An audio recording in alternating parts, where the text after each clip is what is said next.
पण माझ्याकडे येणाऱ्या कस्टमरला जर मंगळसूत्र घ्यायचं असेल तर तो फार हडपसर होऊन माझ्याकडे यायला पाहिजे, कारण की माझ्यासारखे मंगळसूत्र इतर ठिकाणी मिळतच नाही. हा मार्केटिंग मेसेज पोहोचणं गरजेचं आहे. येस, हे आज पण बघतोय काही शॉप्सवरती डेटा लिहून घेतला जातो. पुढे काय होतं त्या डेटाचं? या ज्वेलर्सचं खरं सोनं हा त्यांचा डेटा असतो. ज्वेलरी विकते, त्याच्यावर साड्या पण असतात, त्याच्यावर ड्रेसेस पण असतात, त्याच्यावर बेडशीट्स पण असतात. मग तुम्ही तुमची आयडेंटिटी काय तयार करा? खूप वर्ष व्हावे लागतात आणि तेव्हाच तुम्ही ब्रँड होतात असं नाहीये. राईट. ब्रँड असाच कंपनी एखादी होऊ शकते. नमस्कार, मी सिद्धांत कवठाळे. बरेच दिवस झाला आम्ही पॉडकास्टवरती काम करतोच आहे, पण फर्स्ट टाइम मी म्हणेल की आमच्या पॉडकास्टवरती आज आम्ही एका फिमेल एंटरप्रेन्युअर्सना इन्व्हाइट केले आणि त्या एक ज्वेलरी बिझनेस कन्सल्टंट आहेत. त्यांच्या बिझनेसबद्दल आपण जाणून घेऊयातच. पॉडकास्ट सुरू करण्याच्या मागे हेतू हाच आहे की मॅक्सिमम लोकांना थोडंसं प्रॅक्टिकल नॉलेज मिळावं. तुम्ही बिझनेस सुरू करणार असाल किंवा तुम्ही बिझनेसमध्ये असाल तर तुम्हाला प्रॅक्टिकल असे काही क्वेश्चन्स आहेत जे आपण विचारत नाही एकमेकांना. खूप वेळा कन्फ्युजन असतात, खूप वेळा आपल्याला आयडियाज नसते, आपण सुरू तर करतो पण पुढे कसं जायचं माहिती नसतं. आणि त्यानंतर कुठलाही बिझनेस असेल, वेगवेगळ्या बिझनेसेसच्या एंटरप्रेन्युअर्सना घेऊन यायचं कारण हेच की तुम्हाला जेव्हा जेव्हा तुम्ही बिझनेस सुरू करणार असाल किंवा बिझनेसमध्ये असाल तर एका नेक्स्ट लेवलला जाण्यासाठी किंवा आपण काय प्रॉब्लेम अवॉइड करू शकतो का, सो यावरती हेल्प व्हावी, हाच आमचा हेतू आहे. सो आपल्या पॉडकास्टमध्ये आपण वेलकम करूयात स्मिता देशपांडे मॅडमला, ज्या की बिझनेस ज्वेलरी कन्सल्टंट आहेत. So welcome to lead to sale podcast. Ma'am, तुमचं आम्हाला तुमच्याबद्दल ऐकायचं आहे की तुम्ही या बिझनेसमध्ये कसे आले आणि तुमचा या बिझनेसची सुरुवात कशी झाली.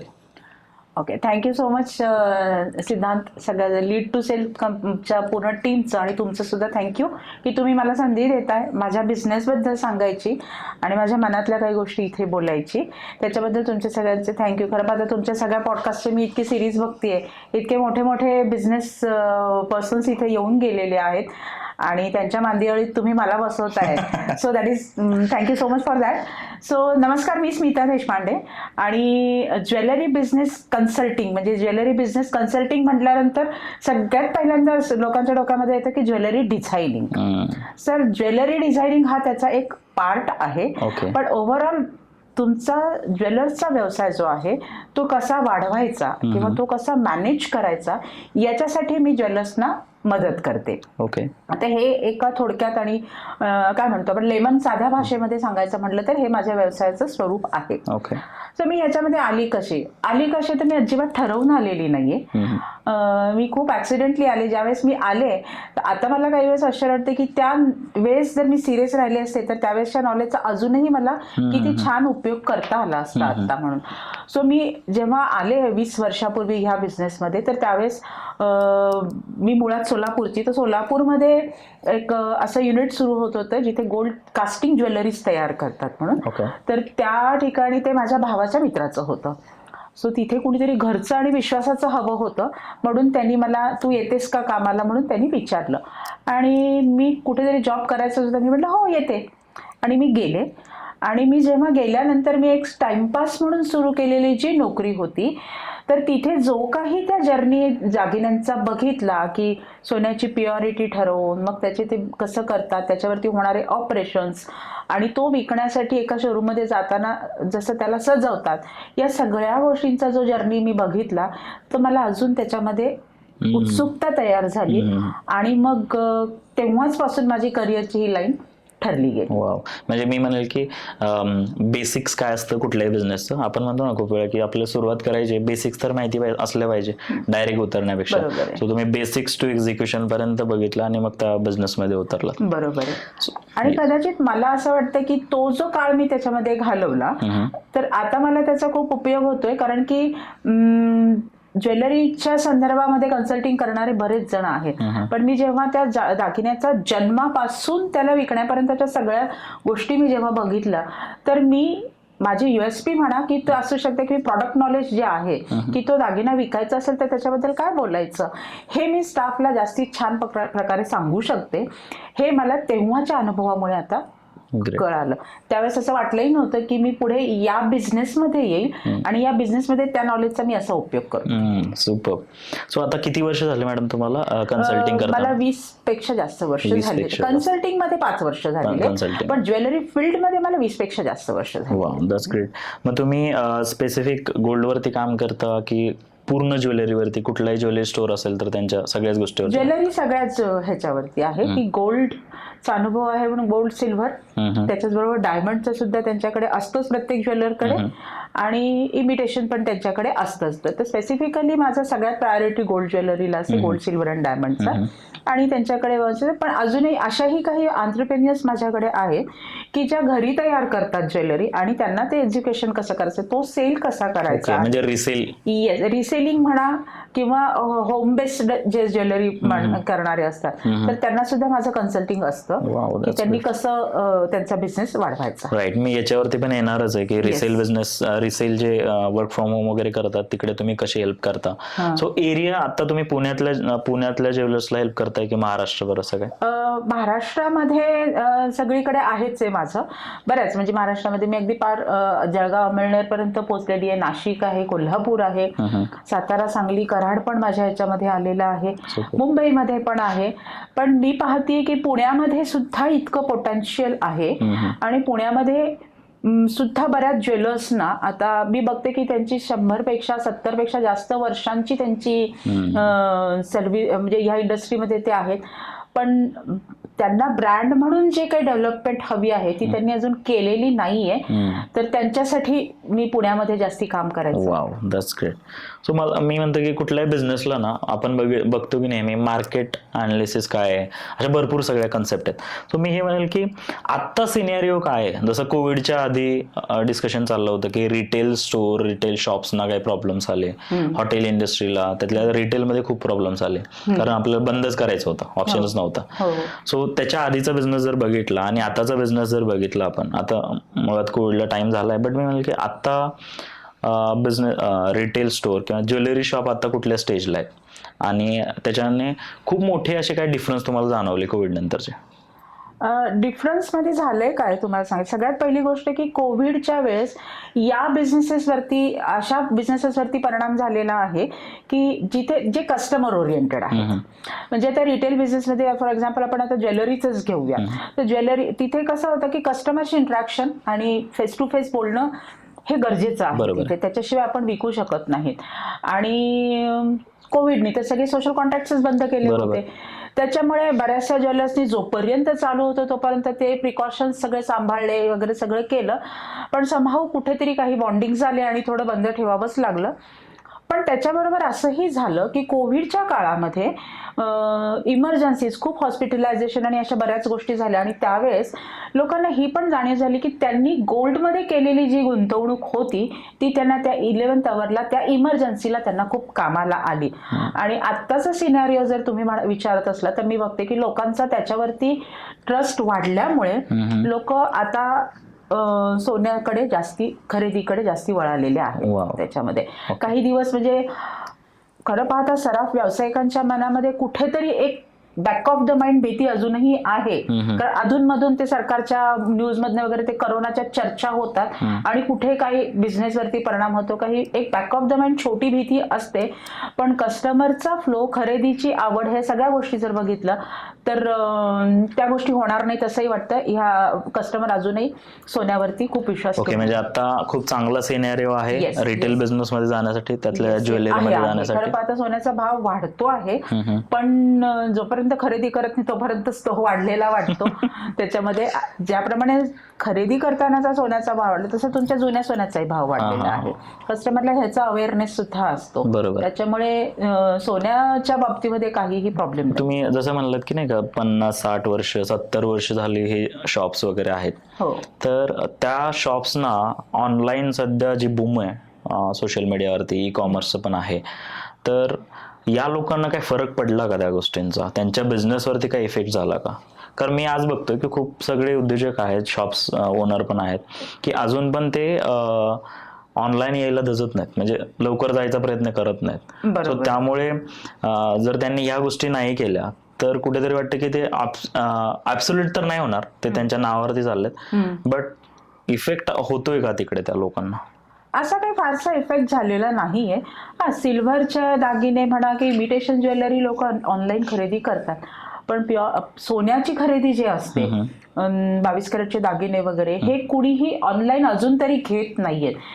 त्याच्यामध्ये बरेच गोष्टी आहेत, आपण त्या काही येतं चर्चेचा भाग नाही. जसं शिपिंग सगळ्यात मोठा चॅलेंज आहे. येस, शिपिंग सगळ्यात मोठा चॅलेंज आहे, इन्शुरन्स हा सगळ्यात मोठा तर या सगळ्या ज्या गोष्टी त्याच्यामध्ये येतात, तर त्या गोष्टीमुळे आणि काय आहे की अजूनही लेडीज म्हणजे कस्टमर त्याचा जो आहे तो कस्टमर लेडीजच आहे. या लेडीजला तो दागिना स्वतः वेअर करून छान स्वतःला बघून हाताळल्यानंतरच त्या गोष्टी घेण्याची हे असते. म्हणून का असे ना, पण अजून सोन्याच्या दागिन्यांवरती मी तुमचं बिस्किट्स कॉइन्स जातात, बट दागिने जे बाईस करायचे आहेत ते अजूनही लोक शोरूमला येऊनच खरेदी करतात. म्हणजे तो टच अँड फील करून शॉप. आणि जसं मी म्हणेल की तो जो ब्रँड आहे, एखादी ब्रँड म्हणायचं का नाही तुम्ही मला सांगू शकता. 70 वर्ष जुना एखादा शॉप आहे म्हणजे तो ब्रँड आहे का, हा पहिला तर प्रश्न आहे. हा ब्रँड, मी म्हणते ब्रँडला तुम्हाला खूप वर्ष व्हावे लागतात आणि तेव्हाच तुम्ही ब्रँड होतात असं नाहीये. राईट. ब्रँड असाच कंपनी एखादी होऊ शकते, बिझनेस कोणताही असो, तो जे कस्टमरला प्रॉमिस करतो आहे ते प्रॉमिस त्यांनी कम्प्लीट केलेलं आहे. म्हणजे मला जर समजा एखाद्याने सांगितलं की तुम्ही यांच्याकडे जाऊन ज्वेलरी परचेस करा, त्यांच्याकडे मेकिंग रिझनेबल आहे, स्टाफ सर्व्हिस खूप छान आहे, हायजीन छान आहे वगैरे वगैरे, अशा खूप काही गोष्टी सांगून मला जर एखाद्याकडे सांगितलं आणि मी तिथे गेल्यानंतर मला तोच अनुभव आलेला आहे, तर इट मीन्स तो ब्रँड आहे. ओके. म्हणजे ब्रँड कॉन्सेप्टच एवढी मोठी आहे ना, आपण खूप बोलू शकतो त्याच्यावरती. ब्रँड ही कॉन्सेप्टच मोठी आहे, म्हणजे ब्रँड समजतच नाही. इव्हन खूप वेळा हे पण आहे की मार्केटिंग, प्रमोशन आणि ऍडव्हर्टाइजमेंट याच्यामधली सुद्धा फरक काही वेळा आपल्याला क्लिअरिटी मिळत नाही आणि त्याचा असं क्लिअर कट आन्सर पण नाही होऊ शकत. सो त्याचा तो एक चॅलेंज येतो. मग मला क्वेश्चन एवढाच होता की एखादा पर्सन 60-70 वर्ष झाले, एक थॉट प्रोसेस बनते असं मला वाटतं, तुम्ही मला क्लिअरिटी देऊ शकता यावरती, की शॉप आहे 70 वर्ष झाला, 60 ते 70 वर्ष झाला आणि चाललंय काम, बरोबर ना. सो जर हे काम चाललंय तर खूप वेळा आपण असं म्हणतो की मग तो बिझनेस ग्रो होतोय, तर ह्याचे पॅरामीटर्स कसे आहेत, म्हणजे पॅरामीटर कसे चेक करणार म्हणजे की बाबा हा बिझनेस ग्रो होतोय. कारण 60-70 वर्ष झालं जर तुमचं एकच दुकान आहे, तर जनरल भाषेत मी म्हणेल की 70 वर्ष झालं एकच दुकान आहे, तर मल्टिपल दुकानं म्हणजे ग्रोथ आहे का, की असे काही पॅरामीटर्स आहेत का ज्वेलरी बिझनेसमध्ये पण? पॅरामीटर जर तुमच्याकडे तुम्ही म्हटलात तर तुमच्याकडे नवीन कस्टमर किती जॉईन झालेला आहे आणि जुना कस्टमर, म्हणजे आता तुम्ही मगाशी कोविड बद्दल बोललात, तर असं बरेच असं झालेलं आहे की कोविडच्या आधी माझ्याकडे येणारा कस्टमर आता माझ्याकडे नाही झालेला येत आहे. का? कारण की इन बिटवीन बरंच काही घडलेलं आहे. कदाचित त्याचे स्वतःच्या वैयक्तिक प्रॉब्लेम्समुळे तो येत नसेल, किंवा दुसरा कोणीतरी आहे ज्यांनी त्याला त्याच्याकडे अट्रॅक्ट करून घेतलेला आहे, म्हणून पण कस्टमर तुटलेला आहे. त्याच्यामुळे तुम्हाला नवीन कस्टमर मिळवत राहणं आणि तो माझ्या बिझनेसमध्ये किती जोडला गेलेला आहे हा सगळ्यात मोठा पॅरामीटर आहे, की माझा कस्टमर माझ्याकडे किती टिकून आहे हे बघण्याचं आहे. त्याच्यानंतर तुमच्याकडे येणारा जो कस्टमर आहे तो कस्टमर येतो, म्हणजे भले तुमच्याकडे आज 50 वॉकिंग आहे, पण तुमच्याकडचं जे बिलिंग क्वांटिटी आहे ती 20 आहे, तर मग 30 कस्टमरचा हिशोब काय? ओके. 30 कस्टमरचा हिशोब काय? मग 50 वॉक इन आहे, पण कस्टमर येतोय, प्रॉडक्ट सगळे बघतो आहे आणि निघून जातो आहे, म्हणजे तो परचेस करत नाहीये. मग त्याचे रिझन्स तुम्हाला पाहिजे का? हा कस्टमर कन्व्हर्जन वरती पण तुमचं लक्ष असायला पाहिजे. जर तुमचा कस्टमर तुमच्याकडे फक्त वॉक इन दिसतंय पण सेल तेवढा नाही, तर तुम्हाला त्या गोष्टीवरती पण ते पण एक पॅरामीटर आहे की ते तुम्ही चेक करायला पाहिजे. पुन्हा अजून एक की माझ्याकडे येणारा कस्टमरचा परचेसिंग कपॅसिटी मी किती वाढवली आहे. बरोबर. समजा माझ्याकडे येणारा कस्टमर 50,000, एक तिकीट साईज 50,000 ते 1.5 लाखापर्यंत आहे. 50,000 ते 1.5 लाखापर्यंत येऊन तो सोनं घेतो आहे. मग आता बाजारामध्ये डायमंड वगैरे असे पण आलेले आहेत की 5,000 पासून ते 5 लाखापर्यंत डायमंडचे प्रॉडक्ट्स घेतात. मग जर 50,000 ते 1.5 लाख पर्यंत सोनं घेणाऱ्या व्यक्तीला जर तुम्ही तो पण इंट्रोड्यूस केला, इट मीन्स तुम्ही त्याची परचेसिंग कपॅसिटी वाढवलेली आहे. हे पण त्याच्यामध्ये तुमचा एक पॅरामीटर होऊ शकतो. म्हणजे कस्टमर्स कमी आहेत पण परचेसिंग वाढलेलं आहे. येस. खूप वेळा असं होतं जेव्हा आपण नंबर्स पॅरामीटर्स हे बोलतोय, तर तिकडे खूप वेळा ना रिटेल शॉपला फुटफॉलचा इश्यू असतो. हो. सो तो ज्वेलरी बिझनेसने फुटफॉल वाढवण्यासाठी काय केलं पाहिजे? सगळ्यात पहिल्यांदा ज्वेलरी बिझनेसने फुटफॉल वाढवण्यासाठी त्यांच्या कस्टमरशी रिलेशनशिप खूप चांगल्या पद्धतीने डेव्हलप करणं गरजेचं आहे. कारण तुमच्याकडे जेव्हा कस्टमर येतो तर त्यावेळेस तो प्रॉडक्ट परचेस करताना तो त्याच्याबरोबर एक अनुभव पण घेत असतो आणि त्या अनुभवावरती अवलंबून असतं की तो कस्टमर तुमच्याकडे परत यावा का नाही, येणार का नाही येणार, हे सगळ्यात पहिली गोष्ट. आणि मग त्याच्यानंतर तुम्हाला दुसरी गोष्ट कस्टमरशी तुमचं पर्सनल इंटरॅक्शन्स पाहिजे. म्हणजे बघ मार्केटिंग, मगाशी तुम्ही बोलला, मार्केटिंगमध्ये कसं आहे की तुम्ही होर्डिंग्स आहेत, तुम्ही पेपर ॲड देता आहेत, तुम्ही सगळ्या गोष्टी करता आहेत, पण यू डोंट नो की ते बघून तुमच्याकडे किती % कस्टमर येतो आहे. पण तुम्ही इनहाऊस काही करताय त्याच्यामध्ये, किंवा सगळ्यात मी महत्वाचं की तुमचं एक टेलिकॉलिंग डिपार्टमेंट तुम्ही सेट केलं आणि त्या टेलिकॉलिंग डिपार्टमेंटमधनं रोज कस्टमरला, बाबा काल तुम्ही आमच्याकडे वेळ काढून आलात आणि आमच्याकडे परचेस केलं, सो त्याच्याबद्दल धन्यवाद, तुम्हाला आमची सर्व्हिस कशी वाटली, हा फीडबॅक कॉल म्हणतो आपण. हे सुद्धा जरी कस्टमरनी घेतलं, कस्टमरचं घेतलं तरी कस्टमरला येस तुम्ही त्याचं पर्सनल हे केलेलं, अटेन्शन केले म्हणून एक समाधान असतं. बरोबर आहे. दुसरी गोष्ट, हल्ली हे कॉमन झालंय की व्हॉट्सअप ग्रुप तयार करतात कस्टमरचे आणि तुमचे डिझाईन्स वगैरे सगळे पाठवतात, सगळ्यात म्हणजे रेट पाठवतात सारखे. हे सगळं जरी आहे तर आता तुमच्याकडे समजा तुमच्याकडे लग्न आहे आणि त्या लग्नाचं तुम्ही व्हॉट्सअपवरून सगळ्यांना तुम्ही आमंत्रण पाठवून दिलं, सगळेजण बघतील हा हा आलं आलं, पण त्याच्याच बरोबर तुम्ही जर एक कॉल केलात तर कस्टमरला तो तुमची ती व्यक्ती काय म्हणेल, अच्छा फोन पण आलाय आणि पत्र पण मला जायला हवंय. टेलिकॉलिंग डिपार्टमेंट हेच काम करतं.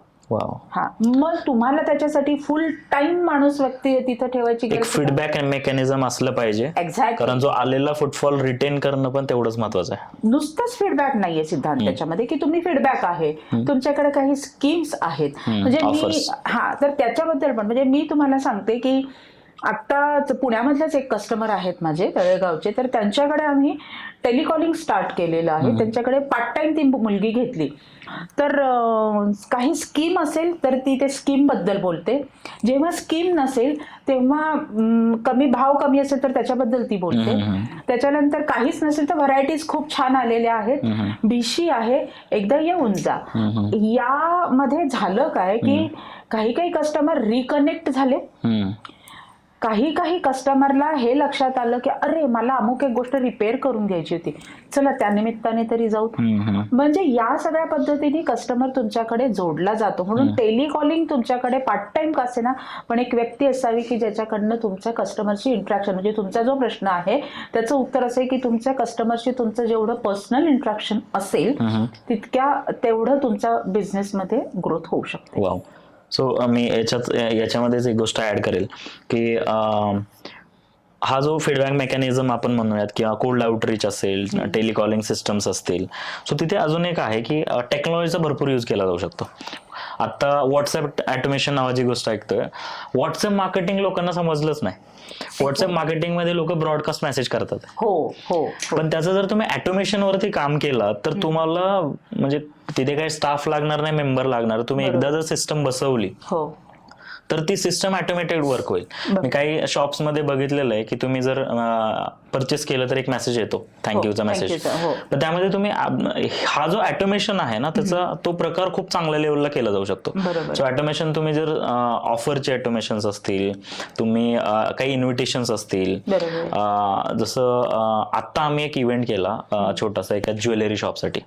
सो आम्ही काय केलं की आम्ही एक हळदी कुंकूचा आम्ही एक ऑफर म्हणण्यापेक्षा एक कॅम्पेन सुरू केलं आणि त्या हळदी कुंकूच्या कॅम्पेनला आम्हाला एवढा सुंदर रिस्पॉन्स आला की आम्ही सांगितलं लोकांना की संध्याकाळी 4 ते 6 मध्ये हे हळदी कुंकूचा कार्यक्रम आणि जो गिफ्ट आहे ते आम्ही तुम्हाला देणार आहोत.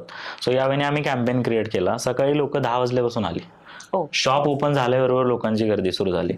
म्हणजे जवळपास 200 ते 300 लोकांनी वॉक इन आलं. सो हा इफेक्ट होऊ शकतो जर तुमच्याकडे काहीतरी सिस्टम असेल बॅकएंडला. कारण डेटा आहे, आपण आज पण बघतोय काही शॉप्सवरती डेटा लिहून घेतला जातो. पुढे काय होतं त्या डेटाचं? मी म्हणेन, सॉरी तुम्हाला इंटरप्ट करते, पण या ज्वेलर्सचं खरं सोनं हा त्यांचा डेटा असतो, पण अजून त्याच्याबद्दल अवेअरनेस नाहीये. आणि तिथे जर टेक्नॉलॉजी जोड दिली तर मला असं वाटतं की तो फुटफॉल डबल होऊ शकतो. खूप खूप म्हणजे तुम्ही जसं हळदी होतं, मी पण एका क्लायंटकडे आता असं केलं तर अगदी म्हणजे त्यांना फक्त सहज एवढं सांगितलं की मॅम तुम्ही या आणि तुमच्या घरातलं किंवा मैत्रिणींना वगैरे सुद्धा तुम्ही आणलं तर हरकत नाही. 150 इन्व्हिटेशन्समध्ये 350 लोक येऊन गेले. हे एक्झॅक्टली की हा पर्सनल इंटरॅक्शन वरती तुम्ही कस्टमरला, कारण काय आहे ना, सगळ्यात महत्वाची गोष्ट, ज्वेलरी बिझनेस हा ट्रस्ट वरती चालणारा आहे आणि त्याच्यामध्ये माउथ टू माउथ पब्लिसिटीनी तुमचा कस्टमर, तुम्ही कितीही ऍडव्हर्टायझिंग मार्केटिंग केलं तरी माउथ टू माउथ पब्लिसिटीनी जो तुमचा बिझनेस वाढतो तो तुमचा हमखास कस्टमर असतो, कारण की तो ट्रस्ट असतो. जसं मला जर तुम्ही सांगितलं की या एका ठिकाणी तुम्ही जा, मी त्यांच्याकडे नेहमी खरेदी करतो आणि खूप चांगलं असतं तर मी ट्रस्टनीच तिथे जाणार. किंवा सिद्धांत माझ्या ट्रस्ट मधला आहे तर सिद्धांतनी मला सांगितलं यांच्याकडे घे, म्हणजे मी तिथे घेणार तर ते फुल ट्रस्ट घेणार. म्हणजे तुम्हाला परत त्या कस्टमरचा ट्रस्ट गेन करण्याची बरीचशी एक्सरसाइज तिथे कमी. एक्झॅक्टली. इव्हन मी हे म्हणेल, मग तुमच्यासाठी एक क्विक क्वेश्चन आहे असं जस्ट मला आठवलं की रिटेल बिझनेसमध्ये अशा 2 मार्केटिंग स्ट्रॅटेजी काय असू शकतात ऑफलाईन मध्ये ज्याने फुटफॉल वाढेल? मी म्हणेल बीटीएल, एटीएल आणि बीटीएल असं तुम्हाला माहिती आहे. एटीएल मध्ये अबाव द लाईन की ज्याच्यामध्ये तुम्ही होर्डिंग लावतात, पण बीटीएल मध्ये इन हाऊस कार्यक्रम तुम्ही करा. त्याच्यानंतर आता मी एका क्लायंटकडे अधिक महिन्यामध्ये एक ऍक्टिव्हिटी केली होती. 33 दिवस 33 लकी ड्रॉ 33 गिफ्ट. आणि सुपरब ह्याच्यामध्ये रिस्पॉन्स मिळालेला आहे कस्टमरचा की ही आहे ती कसं, म्हणजे तुम्हाला पर्सनल इंटरॅक्शन किंवा इन हाऊस काही ऍक्टिव्हिटी केल्याशिवाय, आणि त्याच्यामध्ये नंबर ऑफ ऍक्टिव्हिटीज आहेत त्याच्यामध्ये की ज्याच्यामध्ये तुम्ही कस्टमरला ना एका ज्वेलरकडचं हळदी कुंकू सुद्धा खूप भारी वाटतं. पण हे जे ऍक्टिव्हिटी करताना तुमच्याकडे येणारा जो कस्टमर सेगमेंट आहे त्या सेगमेंटला बघून तुम्ही करा, प्लॅन केला पाहिजे. म्हणजे तुम्ही जर टार्गेट ऑडियन्स वरती काम केलं, टार्गेट म्हणजे तुम्ही एखाद्या अशा एरियामध्ये आहेत की तिथे महाराष्ट्रीयन लोक नाहीयेत किंवा दुसऱ्या कुठल्या तरी संस्कृतीचे लोक आहेत आणि त्यांना तुम्ही हळदी कुंकवाला बोललं तर ते तुमचं फेल जाणार. म्हणजे कुठे इम्पॅक्ट करायचं हे क्लिअरिटी पाहिजे. तर तुमचा जो कस्टमर सेगमेंट आहे किंवा तुमचा जो कस्टमर आहे तर त्याच्याकडे बघून तुम्हाला हे ऑफर क्रिएट करणं गरजेचं आहे. Wow, that's great. सो आपण ऑफर बद्दल बोलतोयच, आपल्या स्कीम बद्दल पण बोललो, आपण ऑटोमेशन वरती पण आलोय. सो मला असं वाटतं की मार्केटिंग सगळ्यात इम्पॉर्टंट पार्ट आहे. सो कारण मार्केटिंग नाहीये, लोकांपर्यंत पोहोचणार नाही तर लोक येणार नाही. अगदी बरोबर. त्याला वेज ऑनलाईन पण असू शकतो, ऑफलाईन पण असू शकतो. अगदी बरोबर. जसं ऑफलाईन मध्ये तुम्ही काही पॉइंट सांगितले की पॅम्पलेट्स वाटू शकतो, डिस्ट्रीब्युशन करू शकतो, होर्डिंग वरती काम करू शकतो, पेपरला ऍड देऊ शकतो, इव्हेंट करू शकतोय आपण, असे काय पॉइंट्स होते. सो तुमचा व्ह्यू काय, ऑनलाईन बद्दलचा काय व्ह्यू आहे तुमचा? ऑफलाईन बद्दल तर तुम्ही काम करताय किंवा तुम्ही दोन्हीचे पॉइंटर्स देऊ शकता की ऑफलाईन सोबत ऑनलाईन मार्केटिंग कसं आपण कोलॅबोरेशन करू शकतो. ऑफलाईन मध्ये तुमचा कस्टमर शी कनेक्शन जसं वाढतो तसं ऑनलाईन हे सुद्धा महत्वाचं आहे. फॉर एक्झाम्पल ऑनलाईन म्हणजे सोशल मीडियावरच मी बोलीन की ज्याच्यामध्ये तुमची विजिबिलिटी वाढते. काय विजिबिलिटी वाढते म्हणजे 10 मध्ये एक 11वा मी आहे हे सगळ्यांच्या पर्यंत पोहोचतं. बट इथे अजून एक इम्पॉर्टंट असं आहे की तुम्ही त्या मार्केटिंगमध्ये तुमची जी लँग्वेज वापरता ती लँग्वेज अतिशय महत्वाची आहे. म्हणजे सगळेजण प्युरिटी बद्दल बोलतात, सगळेजण डिझाईन बद्दल बोलतात आणि तुम्हीही तेच बोलला तर 10वात एक कोणतरी 11वा आला असा लोकांचा तुमच्याकडे बघण्याचा व्ह्यू होतो.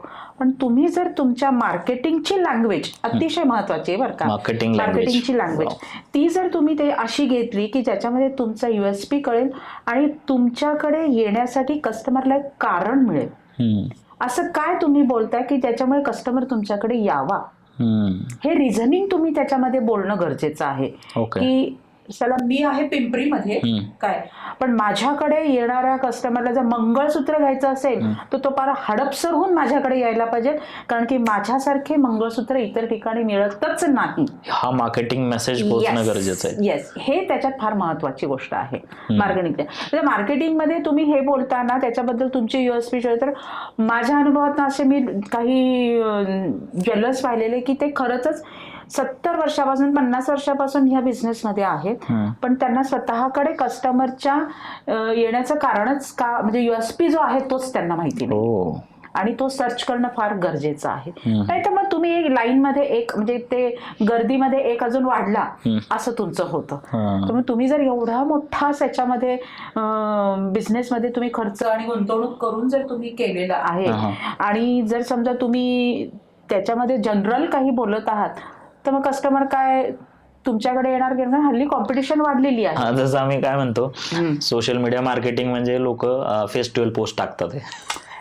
हे सगळ्यात चुकीचं की सोशल मीडिया मार्केटिंगची व्हॅल्यूच लोकांना कळालेली नाहीये.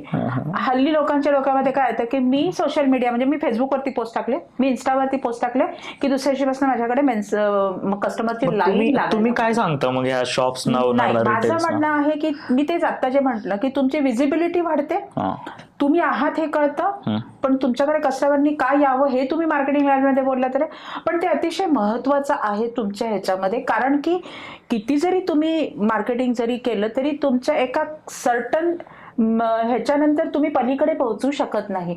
पण ऑनलाईन मार्केटिंग जे असं आहे की तुम्ही पुण्यात राहून अमेरिकेतल्या कस्टमरला सुद्धा तुम्ही दिसू शकता, समजू शकता. त्याच्यामुळे तुम्ही ऑनलाईन मार्केटिंग किंवा सोशल मीडियावरती जे आहे ते असणं अतिशय महत्वाचं आहे सध्याच्या. मुळात मी ह्याच्याबरोबर म्हणेल की जे टेक्नॉलॉजी, ऍडव्हान्स टेक्नॉलॉजी ह्याच्यामध्ये येत चालली आहे तर त्या टेक्नॉलॉजीला आपल्या बिझनेसमध्ये वापर कसा करून घेता येईल याचा एका बिझनेसमॅननी अभ्यास करणं फार गरजेचं आहे. Wow, super. मी तुम्हाला थोडंसं अजून ऍड ऑन करून सांगतो. एक तुम्ही टेक्नॉलॉजी बद्दल बोललात तर मी आता एक टेक्नॉलॉजी येण्याच्या याच्यावरती आहे, व्हिडिओ कॉमर्स. जसं आपलं मागे डिस्कशन झालं होतं की तुमचं ऑनलाईन स्टोर आहे, ई कॉमर्स स्टोर आहे आणि त्याच्यावरती तुम्ही वॉटर प्रोडक्ट विकताय, ज्वेलरी विकताय, आपण ज्वेलरीचंच बोलूयात. सो तुम्ही एक ऑनलाईन प्रोडक्ट विकताय.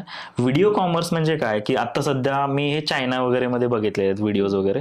तर तुम्हाला एक टॅब मिळतो तुमच्या वेबसाईटवरती, तिथे क्लिक केल्यानंतर त्या प्रोडक्टवरती क्लिक केल्यानंतर तुम्ही एक व्हिडिओ कॉल अरेंज होतो त्या टीम सोबत आणि तुमच्या स्टोअरमध्ये एक टीम मेंबर आहे, तो व्हिडिओ कॉल उचलतो आणि त्या व्हिडिओ कॉलवरती तो प्रोडक्ट काय तुम्हाला समजले असतो कुठल्या प्रोडक्टसाठी इन्क्वायरी, तर तुम्ही डिस्कशन करून लोक तिथे ऑनलाईन विकतात आहे. म्हणजे रिटेल शॉपला एक ऍडिशनल बिझनेस होतोय की ऑनलाईन जायचं तर नुसतं वेबसाईट बनवली, तिकडे आपण काम करतो किंवा काय. खूप सगळे लोक तर वेबसाईट बनवली का मला तेच समजत नाही, कारण जर तुम्हाला काम करायचंच नव्हतं त्याच्यावरती तर वाय यू इन्व्हेस्ट. मी म्हणते भले तुम्ही 50,000 1,00,000 रुपये वेबसाईटला खर्च केले त्याची गरज नाहीये.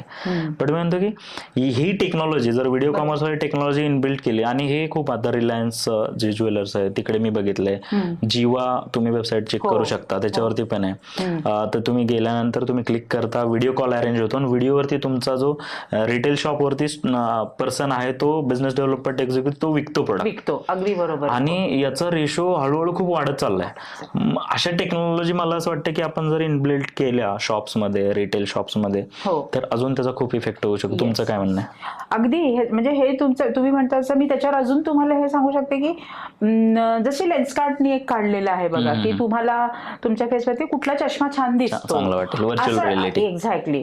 आता कोविडच्या नंतर थोडंसं तुम्हाला ते कॉन्टॅक्ट्सवरती, फिजिकल कॉन्टॅक्ट्सवरती तुमच्या जेव्हा बंदी आलेली आहे तेव्हा ही टेक्नॉलॉजी आपण ज्वेलरीमध्ये आणि रादर तुम्ही जे आता सांगितलं की व्हिडिओ कॉलिंगचं म्हणा ते म्हणा किंवा आता जी मी लेन्सकार्टची टेक्नॉलॉजी म्हणते ही सगळी जी आहे हैदराबादमध्ये काही स्टोर्स आहेत की ज्यांच्याकडे म्हणजे हैदराबाद मुंबईपर्यंत ही पोहोचलेली आहे आता. जरी तुम्ही चायना म्हणत असलं तरी काही लोकांनी ही टेक्नॉलॉजी अडॉप्ट केलेली आहे आणि त्याला त्यांचे बेनिफिट्स मिळत आहेत. कारण की तुमच्याकडचा कस्टमर जरी समजा मी असं म्हणते की नगरमध्ये राहणारी व्यक्ती आहे ती त्यांच्याकडची मुलं जर समजा US मध्ये गेलेली आहेत आणि तिथे US मध्ये गेल्यानंतर त्यांच्याकडे लग्न, त्या लोकांना काही लग्नासाठी आपल्यासारख्या महिन्या 2-2 महिन्या सुट्ट्या तरी नाही, तेव्हा ह्या गोष्टी त्यांच्या जर समजा या ऑनलाईन वरती जर सिलेक्ट होत असले तर तुम्ही व्हिडिओ कॉन्फरन्सिंग म्हणा किंवा ह्याच्यावरती तर तुम्हाला काय म्हणजे ते किती फायदेशीर राहतं, टाइम कन्झ्युमिंग आहे आणि त्याच्यानंतर ते तुम्हाला बराच मोठा कस्टमर तुमच्या अब्रॉड मधनं किंवा लांबच्या ह्याच्यावर. खूप सिंपल मला एक स्ट्रॅटेजी दिसते की सोशल मीडियावरती तुम्ही तुमचा ट्रस्ट गेन करा, तुम्ही पोझिशन करा, चांगला कॉन्टेंट शेअर करा, व्हिडिओज, इमेजेस, कॉन्टेंट चांगला म्हणजे तुमची क्रेडिबिलिटी बिल्टअप होईल. आणि तुम्ही जेव्हा त्यांच्यापर्यंत ऑनलाईन पोहोचणार व्हॉट एव्हर द वे, म्हणजे तुम्ही पेड प्रमोशन करा, ऑर्गॅनिक करा, व्हॉट एव्हर, किंवा व्हॉट्सअपकडे तुमच्याकडे ऑलरेडी कॉन्टॅक्ट बेस आहे, तुम्ही त्यांना ब्रॉडकास्टिंग करा.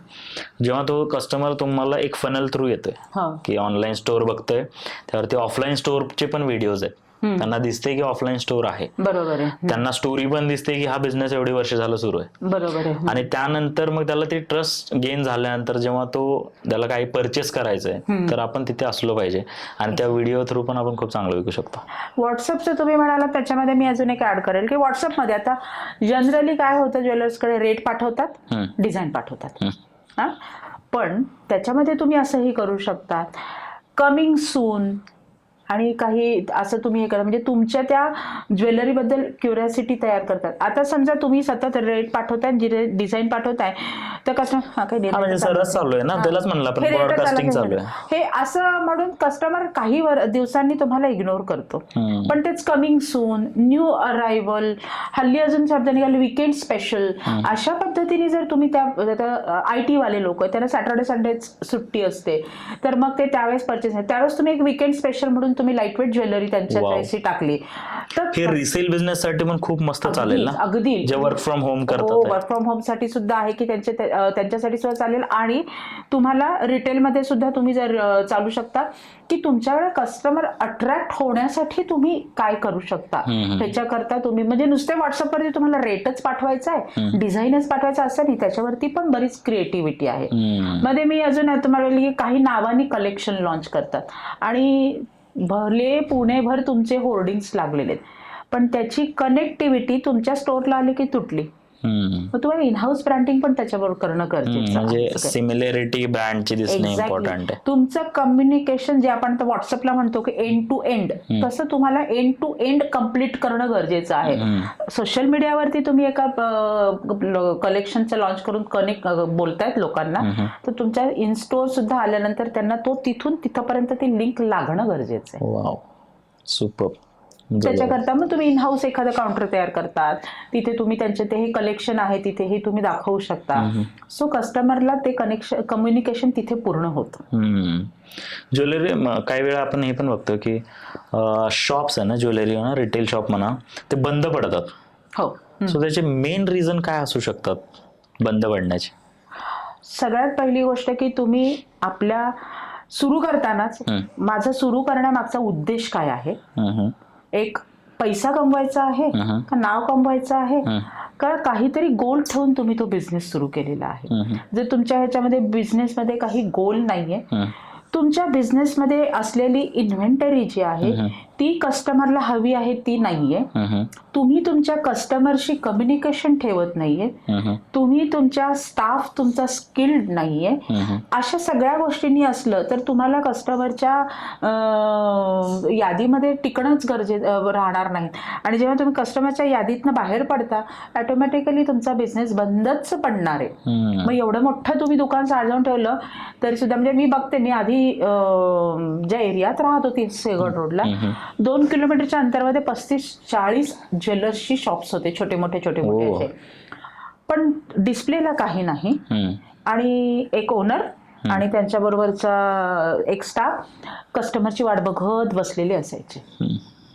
मग तुम्ही तुमच्या काही ना काहीतरी नवीन चालत्या काळाप्रमाणे जर तुमच्या बिझनेसमध्ये तुम्ही आणत नाही गेलात, बिझनेस बंद. इन्व्हेंटरी बद्दल तुम्हाला, इन्व्हेंटरी खूप मोठा आस्पेक्ट आहे बिझनेस. इन्व्हेंटरी महत्वाचा आस्पेक्ट आहे, मोठा म्हणण्यापेक्षा अतिशय महत्वाचा आस्पेक्ट आहे की तुमच्या, जसं इन्व्हेंटरी मॅनेजमेंटच्या लँग्वेजमध्ये असं म्हणतात की ते प्रॉडक्ट जे तुमच्या डिस्प्लेला आहे किंवा काउंटरला आहे त्याचं एज 180 डेजचं असतं. 180 दिवस असतं. 180 दिवसाच्या आत जर तो प्रॉडक्ट विकला नाही गेला तर तो डेड इन्व्हेंटरीकडे जातो. म्हणून जर समजा त्याच्या 180 दिवसाच्या आत विकायचं, त्याला तुम्हाला 4 महिने म्हणजे 6 महिने येतात, 6 महिन्यामध्ये 4 महिन्यात तो विकला नाही गेला तर तुम्हाला त्याच्यावरती काहीतरी डिसिजन घेणं गरजेचं असतं आणि तो सेल आउट करणं गरजेचं असतं. कारण कसं असतं की कस्टमर आल्यानंतर त्याला सारखं डिस्प्लेला तोच ॲटम दिसत गेला काय, तर कस्टमरला काय वाटतं की यांच्याकडे सगळं जुनं आहे.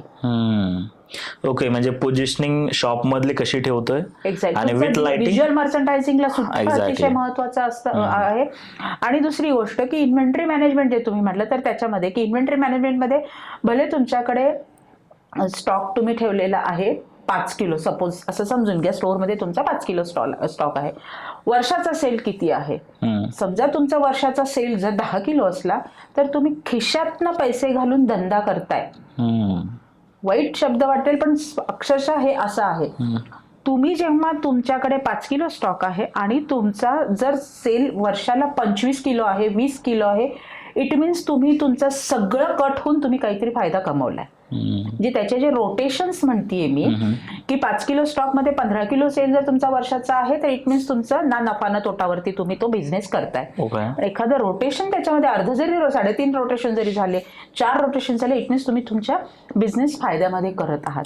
त्याच्या खाली जर घेतलं तर इट मीन्स तुमचं बिझनेस लॉसमध्ये आहे. म्हणून त्याच्या इन्व्हेंटरीवरती लक्ष ठेवणं इतकं गरजेचं आहे. त्याच्याच बरोबर तुमचं व्हिज्युअल मर्चंडायझिंग मध्ये व्हिज्युअल मर्चंडायझिंग मधला रूल सगळ्यात महत्वाचा असा आहे की ज्वेलर्सला काय असतं ना, सवय असते की सगळं काही डिस्प्लेला लावून टाकायचं, सगळं म्हणजे गर्दी करायची. येस. आणि मग काय होतं की कस्टमरच्या सगळ्यात आल्यानंतर आवडता प्रश्न असतो, सगळं बघतील डिस्प्लेला, भले तुमच्याकडे आजच नवीन आलेले आयटम्स तुम्ही डिस्प्लेला लावलाय, पण कस्टमरला काय होतं आल्यानंतर अजून काही आहे का.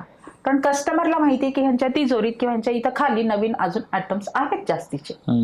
आणि मग कस्टमर विचारते की अजून काही आहे का.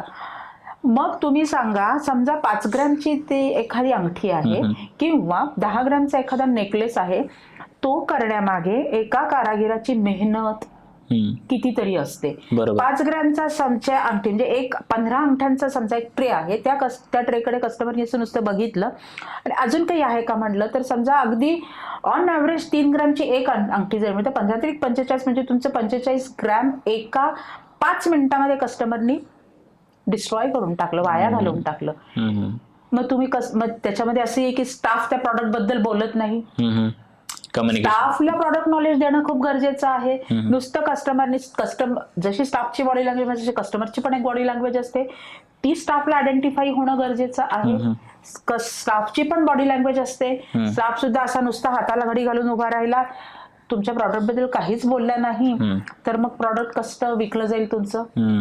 मी तुम्हाला खूप सांगतेय की बंगालचा रसगुल्ला खूप छान असतो, इतका छान असतो, तो गोल असतो, तो खव्याचा असतो, तो माव्याचा असतो, जे काही असेल ते, पण जोपर्यंत तुम्ही तो खातच नाहीये तोपर्यंत तुम्ही माझ्या शब्दावर विश्वास ठेवू कसा शकता.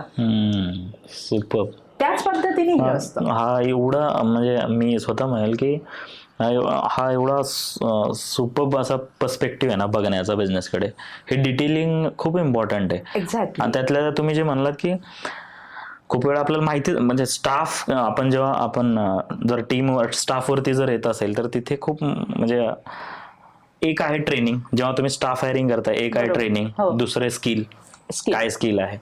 तर खूप वेळा ना माझ्याकडे जेव्हा आमच्या जेव्हा मीटिंग वगैरे होता, आमचं डिस्कशन होतं बिझनेस ओनरचं, आम्ही शिकवतो सगळं पण लोक सोडून जातात. हा खूप मोठा प्रॉब्लेम आहे. खूप मोठा प्रॉब्लेम. काय होतं, हा तुम्ही फार महत्वाचा मुद्दा. आता जेव्हा मी हायरिंग करतो म्हणजे HR ह्याच्यामध्ये जेव्हा आपण हायरिंग करतो, बहुतेक करून ज्वेलर्सकडे काय करतात, इंटरव्ह्यूला आले, रिझ्युमे बघितला, मग त्याचा बॅकग्राऊंड विचारतात, 4 ओळखीचे विचारतात, ठीक आहे ये उद्यापासनं. अच्छा, ये उद्यापासनं आलं की त्याला काउंटरवरती टाकायचं. ओके. मग तुम्ही त्याला काय येते, मग तो फ्रेशर आहे त्याला किंवा मग त्याला फ्लोअरवरती उभं करायचं, तू ऑब्झर्व कर. 4 दिवस तो बघतो, मग त्या 4 दिवसामध्ये तो बोर होतो कारण की त्याच्याकडे काही काम नाहीये. काय दुसरी गोष्ट, त्याला नवीन असल्यानंतर जुने लोक ना आता एक सावज मिळालंय, अशा पद्धतीने ते बघतात आणि मग ते असे कुणीही इनिशिएट घेऊन त्याच्याशी बोलणं वगैरे ह्या. कारण की ते कसं असतं ना की सासूला जर खूप सासूरवास झालेला आहे तर तिचा तो सासूरवास तिच्या सुनेवर काढते. या पद्धतीने मग ते जुने लोक, अच्छा मी नवीन असताना मला असं होतं ना, मग मी आता ह्याच्याशी असं वागणार असं म्हणून त्यांना येणं. पण मग जर समजा तुम्ही हायरिंग करताना त्या व्यक्तीला काय येतं त्याच्या म्हणजे माझं कम्युनिकेशन खूप चांगलं आहे आणि तुम्ही मला बॅक ऑफिसमध्ये जर समजा अकाउंटिंगच्या कामाला टाकलं, मी ते स्किलफुली नाही करू शकणार. बरोबर. पण माझं कम्युनिकेशन चांगलं आणि मला तुम्ही सेल्सवरती टाकलं तर मी तुमच्या प्रॉडक्ट सेलिंगला जास्ती मदत करू शकेन. म्हणजे माझ्यामधल्या काय कॅपॅबिलिटीज आहेत त्या तुम्ही ओळखून घेऊन त्या ओनरनी जर त्याला तिथे नेलं ना तर ते जास्ती महत्वाचं राहतं. पण लोक काय करतात, मग तो 4 दिवस मग तो काय करतो, ही युनिव्हर्सिटीशी असते ह्या लोकांची, त्यांच्यावर बसतो, मग अच्छा हा असा आहे का, तो तसा आहे का, मग ह्या ओनरचं असं आहे का, हे शिकतो. आणि पुन्हा हे ड्युटी टायमिंग संपल्यानंतर एक व्हॉट्सअप युनिव्हर्सिटी नावाचा प्रकार असतो, त्याच्यावरून अजून त्याला एक्स्ट्रा जनरल नॉलेज दिलं जातं आणि मग तो तसा तयार होतो. म्हणजे HR जी प्रोसेस आहे, मी हायरिंगच्या प्रोसेसमध्येच गडबड आहे. हायरिंगच्या प्रोसेसमध्ये खूप गडबड आहे. त्याचे काही क्रायटेरिया Standard. असतात, स्टँडर्ड्स असतात. व्यक्ती तुमच्याकडे घेताना सुद्धा मी म्हणते फ्रेशर सुदे किंवा त्याला शिक्षण गरजेचं नाहीये. तर माझं स्वतःच म्हणलं तर माझा कुठलाही MBA वगैरे कोर्स नाही झालेला, पण ग्राउंड लेवलला जेव्हा मी काम केलेले ह्या सगळ्या प्रवासामध्ये मी म्हणजे 22 वर्षाच्या ह्याच्यामध्ये मी जवळपास 15 वर्ष मी जॉबमध्ये घेतलेलं आहे आणि पुढची वर्ष माझी कन्सल्टिंगमध्ये गेलेले. पण या 15 वर्षामध्ये ग्राउंड लेवलपासून मी काम केलेलं आहे. तो अनुभवाचा जो भाग आहे तो इथे वापरणं गरजेचं आहे. मग तुम्हाला ते व्यक्तीला ठेवताना सुद्धा ह्याच गोष्टीपैकी शिक्षण महत्वाचं नाहीये. म्हणजे माझ्या एका क्लायंटकडे तर मी हेही बघितले की दिसायला छान असेल ती मुलगी तरच तिला घ्यायचं, पण त्या मुलीच्या मध्ये दिसण्यामध्ये खूप छान आहे पण तिच्यामध्ये जर स्किल्स नसले तर तुम्ही काही शोभेची बाहुली करणार आहेत का तिला?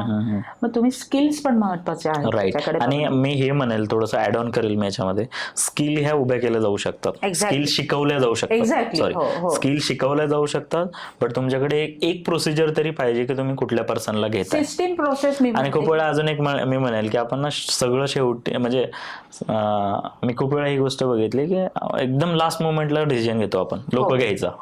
जेव्हा आपल्याला लास्ट मोमेंटला एखादा सोडून गेलेला असतो, नाहीतर 4 दिवसात जाणार असतो, तेव्हा आपण मग लोक घ्यायला सुरुवात करतो. खूप वेळा मी बघितले, मे बी सगळेच नाही. मेकिंग जे म्हणते ना सिद्धांत, मी तर तुम्ही जे म्हणतात याच बाबतीत नाही, ज्वेलरी बिझनेसमध्ये प्रत्येकाला तुम्हाला डिसिजन मेकिंग हे त्या ओनरचं फार महत्वाची क्वालिटी आहे.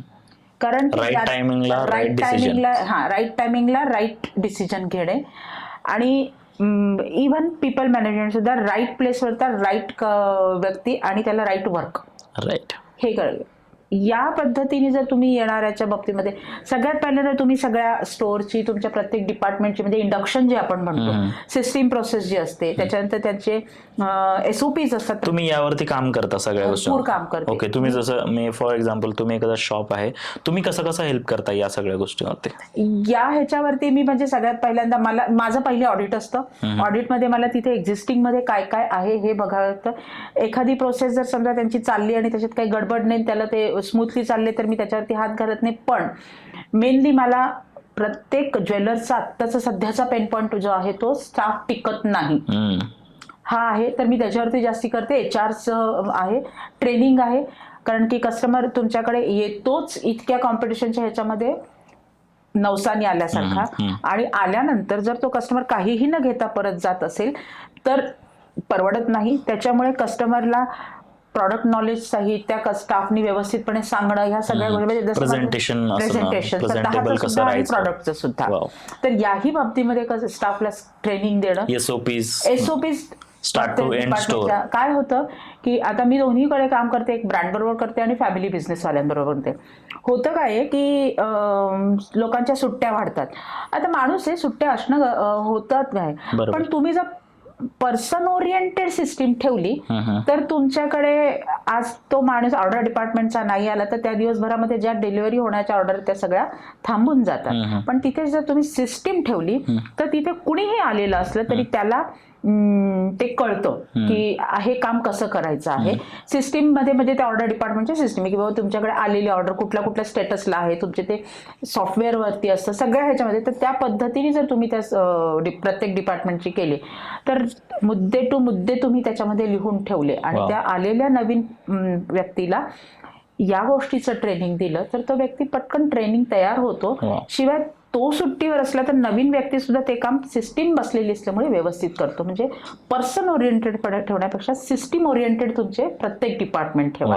म्हणजे HR department, marketing department, sales department, inventory department, showcase कसं आहे, ऍडमिनिस्ट्रेशन कसं आहे, सो या सगळ्या प्रत्येक गोष्टीवर तुम्ही कोडिंग, इव्हन QC हा सुद्धा अतिशय बिझनेस मधला महत्वाचा भाग आहे ज्वेलरी बिझनेस. आम्ही तुमचा जो काही इंस्टाग्रामला तुम्ही आहात, लिंक्डइनला पण तुम्ही आहात, सो आम्ही त्याच्या लिंक्स तर टाकून देऊ, पण तुमचा आम्ही कॉन्टॅक्ट शेअर करू म्हणजे मॅक्सिमम लोकांना काही हेल्प लागली तर आपल्याला करता येईल. नक्कीच प्लीज तुम्ही असं करा. कारण की खूप मी खरंच बघते, मी जेव्हा ज्वेलरी दुकानात काही ठिकाणी फेक कस्टमर म्हणून पण जाते, काही ठिकाणी मी माझ्याच ओनर क्लायंटकडे सर्वेची माझी ती पद्धत आहे की मी माझ्या क्लायंटकडे सगळ्यात पहिल्यांदा फेक कस्टमर म्हणून जाते.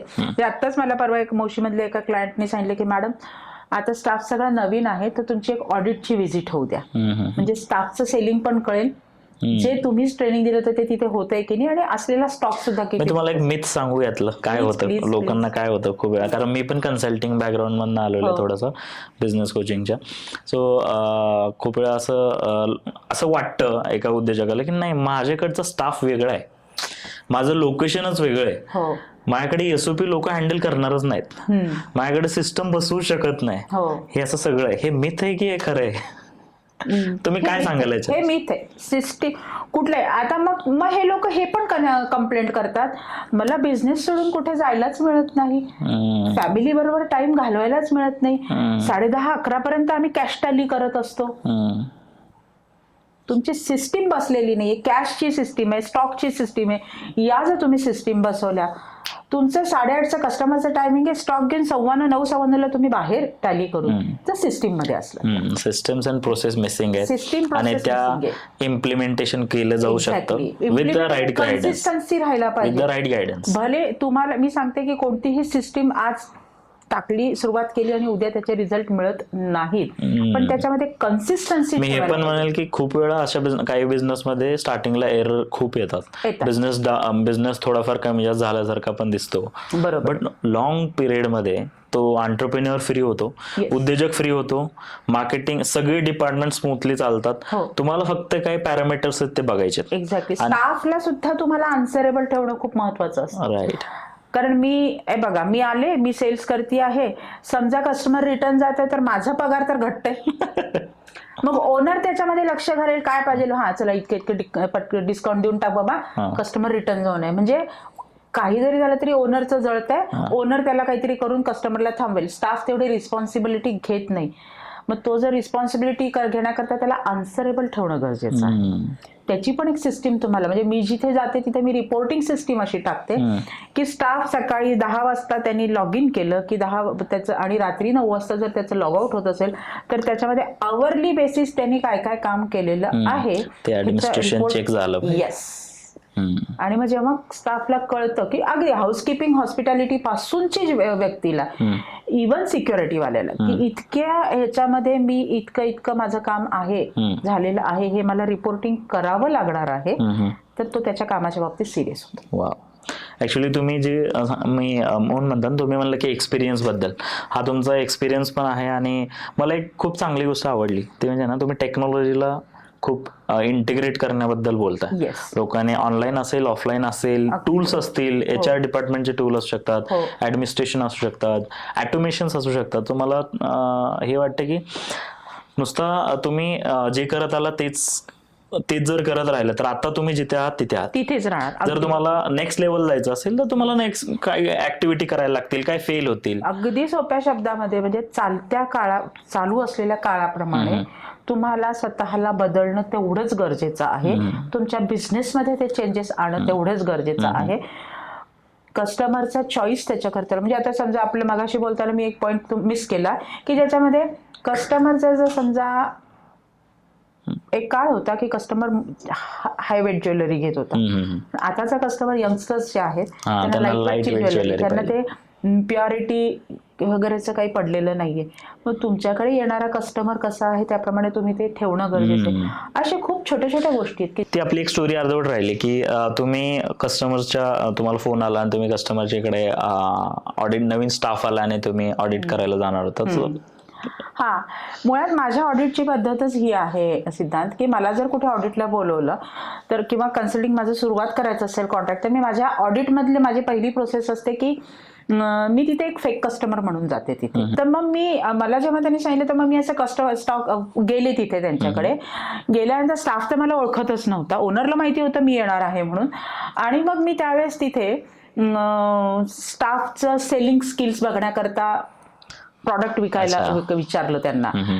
तर मग स्टाफ व्यवस्थितपणे प्रेझेंट करतो आहे का, तर त्याचे छोटे मोठे प्रेझेंटेशनचे पण पॅरामीटर्स असतात की मागे एका रीलमध्ये मी सांगितले की 2 पद्धतीचे प्रॉडक्ट्स असतात, एक एक्सक्लुझिव्ह असतात. मग तुम्ही जर समजा कस्टमर 50,000चा लाखाचा प्रॉडक्ट घेतो आहे तर त्याला तसंच तुम्ही काचेच्या काउंटरवरती नाही, मग त्याला खाली काहीतरी ट्रे किंवा काहीतरी कापड घ्यायचं. मग या सगळ्या गोष्टी मी त्याच्यातनं ऑब्झर्व करते की जे मला त्याच्यानंतर तिथे काम करायचं आहे ते काम करण्यामध्ये, म्हणजे जो गॅप म्हणताय तुम्ही की स्टाफच्या करण्यामध्ये आणि मला देण्यामध्ये जो गॅप असतो ते लूपहोल्स, ते गॅप मी त्याच्यामध्ये तो चेक करते. ते सगळं मी चेक केलं म्हणजे मग मला कळालं की आता मला यांच्याकडे काय काय करता येतं. मग मी त्यांना ते ट्रे करताना मी त्यांना जनरल कस्टमर म्हणून जेव्हा त्यांनी मला अटेंड केलं तर मी त्या प्रत्येक गोष्टीचा रेफरन्स त्यांना देते की त्यावेळेस तुम्ही मला हे केलं नव्हतं. मग त्यांच्याकडनं उत्तर येतं की नाही मॅडम आम्ही सगळ्यांना करतो, तुम्हालाच राहिलं असं. तर मग कशावरून की तुम्ही तर माझ्यापाशीच असं केलेलं आहे. म्हणजे मला त्यांनी ते केलं आहे हे क्लूज मिळतात की ज्यांच्याकडनं त्यांना पूर्ण करायचं. ही ऑडिटची खरी पद्धत आहे. मला जेव्हा ते कोणत्या स्टेटसला आहे हे माहित नाही तर मी त्याच्यावरती काम करू शकत नाही. ते काय स्टेटसवरती आहेत, काय लूपहोल्स आहेत, काय गॅप्स आहेत हे मला कळलं की मग त्याच्यावरती मी त्यांना काम करू शकते. तुम्ही ॲज अ फिमेल एंटरप्रेन्योर म्हणून उतरला त्या बिझनेसमध्ये. मी म्हणेल की भरपूर सगळ्याच एंटरप्रेन्योरला प्रॉब्लेम असतात. ॲज अ फिमेल एंटरप्रेन्योर परत तुम्हाला भेटायला जायचंय, लोकांना ट्रॅव्हलिंग करायचंय. सो ह्या भरपूर गोष्टी तुम्ही आज करताच आहे. सो यामध्ये ना ज्वेलरी बिझनेसमध्ये ना एक सेगमेंट आहे जो रिसेलचा आहे आणि तिकडे माझ्या तरी बघण्यामध्ये मॅक्सिमम फिमेल ऑडियन्स आहे. बरोबर ना? तर तुम्ही त्यांना काय सांगाल किंवा तुम्ही त्यांना कशी हेल्प करू शकता किंवा त्यांना अशा काय अजून काय स्ट्रॅटेजी तुम्ही देऊ शकता ज्यामुळे त्यांचा सेल वाढेल किंवा बिझनेस वाढेल? बिझनेस छोट्या प्रमाणात असो किंवा मोठ्या प्रमाणात असो, सगळ्यात पहिली गोष्ट की आता लोकांचा प्रत्येक गोष्टीमध्ये सेलिब्रेशन हे महत्वाचं झालेलं आहे. म्हणजे तुमच्याकडे व्हॅलेंटाईन डे असो, फादर्स डे असो, मदर्स डे असो, कोणताही अगदी म्हणजे लोकांना 26 जानेवारी, 15 ऑगस्ट, 31 डिसेंबर याही डेजला खरेदी करायचं आणि त्याच्यामध्ये ज्वेलरी हा त्याचा एक पार्ट असं झालेला आहे. मग ज्वेलरी डझंट मॅटर गोल्ड किंवा इमिटेशन, काही प्रश्न नाहीये. मग जेव्हा सगळ्यात पहिल्यांदा त्या इव्हेंटला तुमची ज्वेलरी रिलेट होणं गरजेचं आहे. तुमच्या ज्वेलरीमध्ये तुमचा USP तुमचा रिफ्लेक्ट होणं गरजेचं आहे आणि कस्टमरशी तुम्ही सगळ्यात पहिल्यांदा तुमचं जर दुकान टाकण्याचं कॅपॅसिटी नाही तर एक्झिबिशन टू एक्झिबिशन स्वतःला तुम्ही स्टँड करा. तेवढी तर इन्व्हेस्टमेंट तुमच्या बिझनेसमध्ये तुम्हाला करावीच लागणार आहे. जेव्हा तुम्ही एक्झिबिशनमध्ये स्वतःला उभं करता, स्वतःला रिप्रेझेंट करता, स्वतःची ज्वेलरी दाखवता तर तिथून तुम्हाला कस्टमरचा डेटा मिळतो.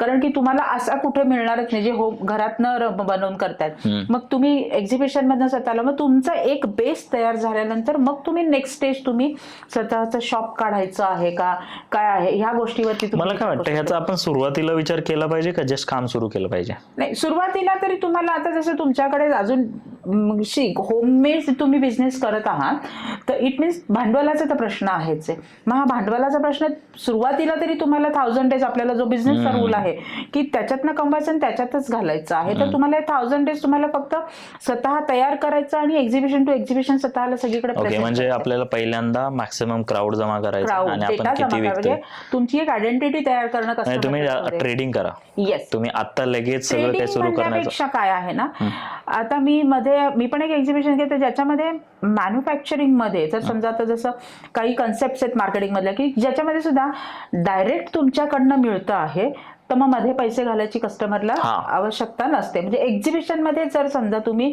मुंबईहून ज्वेलरी आणली तुम्ही एक्झिबिशन मध्ये ठेवून विकली तर असे बरेच जण करतात. पण तुमच्या घरी तयार केलेली ज्वेलरी आहे, तुम्ही स्वतः तयार केलेली ज्वेलरी आहे आणि ती तुम्ही विकतात म्हटल्यानंतर कस्टमर तुम्हाला पुढचा प्रश्न विचारतो, तुम्ही पुण्यात आहेत का किंवा तुम्ही त्या गावातले आहात का हे विचारतो. का? कारण की त्यांना गरज पण तिथे तयार होते लगेच पुढच्या परचेसिंग आणि म्हणून तो तुमची लोकेशन विचारतो.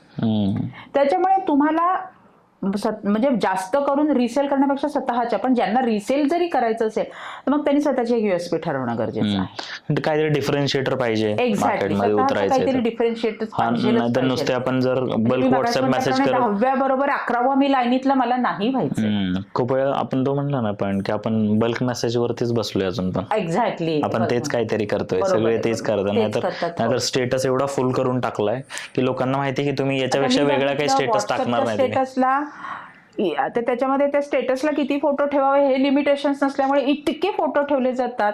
आणि मुळात ज्वेलरी विकते, त्याच्यावर साड्या पण असतात, त्याच्यावर ड्रेसेस पण असतात, त्याच्यावर बेडशीट्स पण असतात.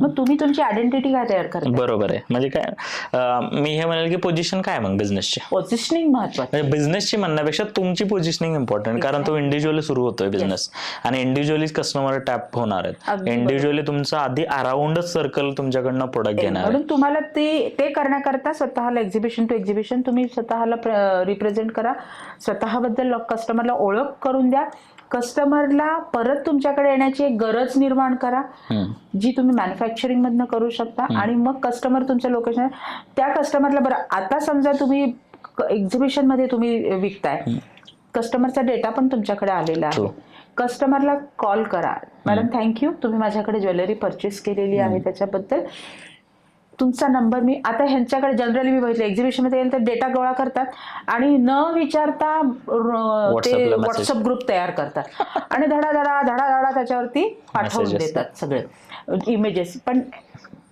ते प्रत्येकच जण त्याच्यात कम्फर्टेबल असेल असं नाही ना. मग तुम्ही एक त्या निमित्ताने तुमचं कम्युनिकेशन होतं.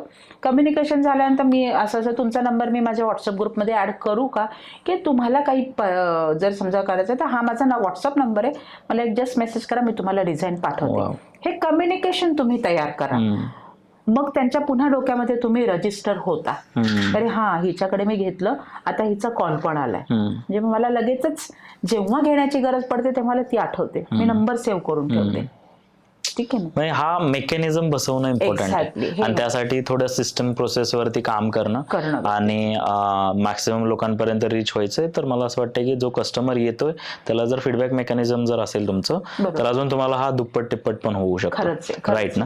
सो मी शेवटी तुम्हाला अजून एक क्वेश्चन विचारेल की तुम्ही आता भरपूर ज्वेलर सोबत, भरपूर रिटेल ओनर सोबत तुम्ही काम करताय. सो इथे काम करताना तुम्ही मेजरली कुठल्या गोष्टींवरती आपल्या कन्सल्टिंगचा इम्पॅक्ट लोकांना जाणवतो आणि वाय कन्सल्टंट इम्पॉर्टंट हे मला थोडंसं, कारण ना खूप वेळा असं होतं की कन्सल्टिंग ही कन्सल्टिंग म्हणल्यानंतर मे बी तुम्ही म्हणाल की किंवा आपण म्हणू शकतो की त्याची व्हॅल्यू जो आपण म्हणतो ती माहिती नाही आहे. किंवा अजून एक कन्सेप्ट आहे, मी काही लोकांना विचारतो की त्यांनी बिझनेस केलाच नाही या फील्डमध्ये राहून, तर मग त्यांना माहिती असेल का की हा बिझनेस कसा चालेल. खूप वेळा कन्सल्टिंग आणि ट्रेनिंग या इंडस्ट्रीला असं बघितलं जातं. तुमचा काय व्ह्यू आहे याच्यावरती? मुळात तुम्ही जे शब्द वापरला व्हॅल्यू, बऱ्याच जणांना त्याची व्हॅल्यूच माहिती नाहीये. काय म्हणजे तुमचं पोट दुखते तर तुम्ही डोळ्याच्या डॉक्टरकडे जाऊन तुम्हाला इलाज मिळणार आहे का? तुमचं पोट दुखतंय तर तुम्हाला पोटाच्याच डॉक्टरकडे जावं लागणार आहे काय? तसं मग तुम्हाला ज्वेलरी बिझनेसमध्ये तुम्ही जेव्हा आहात तर तुम्हाला एखादा ज्वेलरी बिझनेस कन्सल्टंटकडे, आणि तो कन्सल्टंट का गरजेचा असतं तर मी माझ्या बिझनेसकडे एका दृष्टीने बघत असतो आणि एक थर्ड पर्सन असतो. म्हणजे एखादा कस्टमर जर आला आणि त्यांनी सांगितलं अरे तुमच्या दुकानामध्ये असा असा वास येतो बरं का, हे एम्बॅरसिंग फील करतं. पण ते जर तिथे तो कन्सल्टंट असला तर तो तुमच्या बिझनेसचा एक काय म्हणतो तो सीसीटीव्ही कॅमेरा किंवा थर्ड आय असतो जो लगेच बघतो आणि सांगतो की इथे काम करणं गरजेचं असतं. थर्ड व्ह्यू सगळ्यात इम्पॉर्टंट. हा, कारण की तुम्ही तुमचा बिझनेस करताना तुम्ही तुमच्या बिझनेसमध्येच इतके बिझी असतात की बाकीच्या ठिकाणी तुमचं लक्ष नसतं. सचिन तेंडुलकरच्या ट्रेनरना म्हणजे असं मी म्हणेल की सचिन तेंडुलकरचे जे गुरु होते तर ते असं झालं की सचिन तेंडुलकरच्या गुरूंनी पहिले 100 शतक मारले पाहिजे आणि मग त्याने क्रिकेट शिकवलं पाहिजे, असं काही आहे का?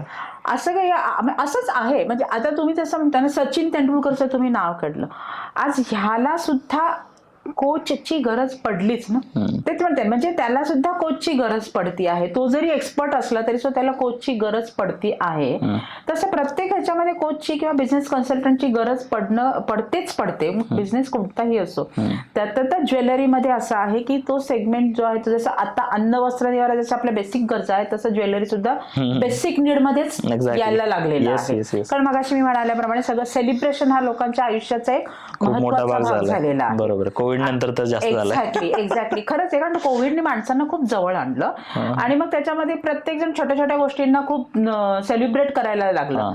मग अशा वेळेस तुम्हाला तुमच्या बिझनेसला तुम्ही जेव्हा एकाच दृष्टीने बघता किंवा कुठेतरी स्टक होऊन जाता त्यावेळेस तुम्हाला जो थर्ड व्ह्यू असतो किंवा एक अजून एक्सपर्ट व्ह्यू असतो तो त्या सो म्हणजे कन्सल्टंट खूप सिम्पल आहे. कन्सल्टंट किंवा कोच म्हणजे एक तुम्हाला थर्ड एक वेगळा व्ह्यू देणारा माणूस आहे Exactly. तुम्ही जो बिझनेस करताय. अगदी बरोबर. आणि त्या व्ह्यूनी तुम्ही जर प्रयत्न केला तर चान्सेस आहेत की अजून काहीतरी मोठं होऊ शकतं. नक्कीच. कारण तुम्ही जे करताय ते तुम्ही करताच आहे. येस बरोबर ना. हो आणि तुम्ही जे करताय त्याचे रिझल्ट तुमच्या समोर आहेत. बरोबर सो आहे. थर्ड व्ह्यू खूप इम्पॉर्टंट आहे आणि तिथं थर्ड व्ह्यू मुळे त्या थर्ड व्ह्यू मुळे मे बी बिझनेसचे खूप मोठे चेंजेस तुम्हाला येऊ शकतात. अगदी दिसू सो मी असं म्हणेन. हो हो right. So thank you so much ma'am, तुम्ही एवढे पर्स्पेक्टिव्ह मला पण दिलेत आज भरपूर सगळे रिटेल बिझनेससाठी. कारण आम्ही काही ज्वेलरीसाठी काम करतोय, रिटेल बिझनेससाठी काम करतोय. हो, हो. सो इथे आम्हालाही वेगवेगळा पर्स्पेक्टिव्ह नेहमी इम्पॉर्टंट असतो. सो ते सगळे पर्स्पेक्टिव्ह, सगळे व्ह्यूज आम्हाला दिल्याबद्दल, आमच्या व्ह्युअर्सना दिल्याबद्दल तुमचे खूप खूप धन्यवाद. सो हे कसं एक हा एवढे इम्पॉर्टन्स मुद्दे आहे ज्याच्यावरती जर काम झालं आणि ह्या एक पॉईंट पण बिझनेसला कुठं घेऊन जाऊ शकतो हे सगळ्यांना माहिती. आज जेवढे बिझनेस करणारे बघत असतील किंवा ज्यांना बिझनेस करायचं ते बघत असतील तर त्यांना कळेल की एक गोष्ट असं एवढी इम्पॉर्टंट आहे बिझनेसमध्ये आणि आपण एक जरी गोष्ट फॉलो केली त्यातली तर खूप मोठा चेंज होऊ शकतो. खरंच आहे बरोबर. बरोबर आहे. अगदी म्हणजे तुम्ही म्हणजे म्हणतात ना तुमच्या बिझनेस मधले एक पॅम्पलेट्स कुणापर्यंत पोहोचलो तर यू डोंट नो की त्याला त्याचा काय फायदा होणार आहे. एक्झॅक्टली. त्याच्यामुळे लोकांना ह्याच्यामध्ये बरंच इन्साइट्स मिळतील असं मलाही hope. Definitely. So last line with Philip Kotler, marketing is everything. Market is everything.